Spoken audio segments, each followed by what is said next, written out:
Sir, ಗಂಡು ಮೆಟ್ಟಿನ ನಾಡು Hubballi. So ಹುಬ್ಬಳ್ಳಿಯಲ್ಲಿ ಎಲ್ಲರಿಗೂ ಅಣ್ಣಾಗಿ ಕಾಲಿಟ್ಟಿದ್ದೀರಿ. ಮನೆಗಳಿಗೆಲ್ಲ ಬಂದು ಸೊ ಒಬ್ಬ ಅಣ್ಣನಾಗಿ ಹೇಳುವಂತ ಒಂದು ಖುಷಿ ಹೇಗೆ ಅನಿಸ್ತಾ ಇದೆ? ಉತ್ತರ ಕರ್ನಾಟಕ ಮಂದಿಯ ಪ್ರೀತಿ ಹೇಗಿರುತ್ತೆ? ಉತ್ತರ ಕರ್ನಾಟಕದ ಮಂದಿಯ ಪ್ರೀತಿಗೆ ಅದಕ್ಕೆ ಬಾರ್ಡರೇ ಇಲ್ಲ. ಯಾಕೆಂದ್ರೆ ಹುಬ್ಳಿಗೆ ಹೋಗ್ತಿದೀವಿ, ಉತ್ತರ ಕರ್ನಾಟಕ ಹೋಗ್ತಿದೀವಿ ಅಂತ ಅದಕ್ಕಿಂತ ಖುಷಿ ಇನ್ನೊಂದಿರಲ್ಲ ನಮ್ಗೆ. ಕುಣ್ಕೊಂಡು ಈ ಉತ್ತರ ಅಜ್ಜಿ ಮನೆಗೆ ಹೋಗ್ತೀವಲ್ಲ, ಅಷ್ಟು ಖುಷಿಯಿಂದ ಬರ್ತೀವಿ. ಯಾಕಂದ್ರೆ ನಮ್ಗೆ ಉತ್ತರ ಕರ್ನಾಟಕದಲ್ಲಿ ಇಲ್ಲಿ ಸಿಗುವಂತಹ ಫುಡ್ ಆಗಿರ್ಬೋದು, ಇಲ್ಲಿ ಜನರ ಪ್ರೀತಿ ಆಗಿರ್ಬೋದು, ಇಲ್ಲಿ ಅವರ ನಡವಳಿಕೆ ಇರ್ಬೋದು, ಎಲ್ಲ ಬಹಳ ಅಚ್ಚುಮೆಚ್ಚು.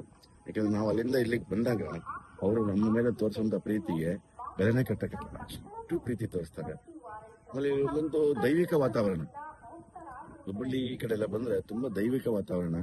ಇಲ್ಲಿ ಗುರುಗಳದ್ದು ಮಠ ಇವೆಲ್ಲ ನೋಡ್ತಿದ್ರೆ ಪೂಜ್ಯ ಭಾವನೆ ಬರುತ್ತೆ ಇಡೀ ಊರೂರಿಗೇನೆ. ತುಂಬಾ ಖುಷಿ ಆಗುತ್ತೆ. ಸೊ ಹಾಗಾಗಿ ನೀವು ಹೇಳ್ದಂಗೆ ಅಣ್ಣನಾಗಿ ಬಂದಿರೋದು ನಮ್ಮ ತಂಗಿ ಮನೆಗೆ. ನಮ್ಮ ಕಾರ್ಯಕ್ರಮದ ಉದ್ದೇಶ ಇರೋದೇ ಹಾಗೆ, ಗೃಹ ಮಂತ್ರಿ ಅಂತ ನಮ್ಮ ಕಾರ್ಯಕ್ರಮದ ಹೆಸರು.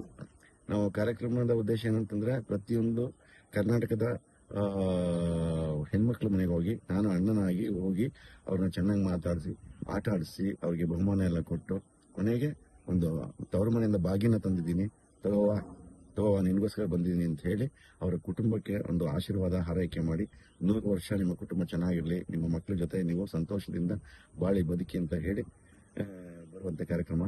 ಈ ಕಾರ್ಯಕ್ರಮದ ಈ ಉದ್ದೇಶ ಇಟ್ಕೊಂಡು ಸುವರ್ಣ ವಾಹಿನಿಯವರು ಶುರು ಮಾಡಿದ್ರು. ಈಗ ಹತ್ತತ್ರಕ್ಕೆ 1000ಕ್ಕೆ ಮುಟ್ತಾ ಇದೀವಿ, 1000 ಎಪಿಸೋಡ್ಗೆ. ತುಂಬಾ ಅಚ್ಚುಮೆಚ್ಚಿನ ಕಾರ್ಯಕ್ರಮ ಆಗಿದೆ ಎಲ್ರಿಗೂ ಕೂಡ ಇದು.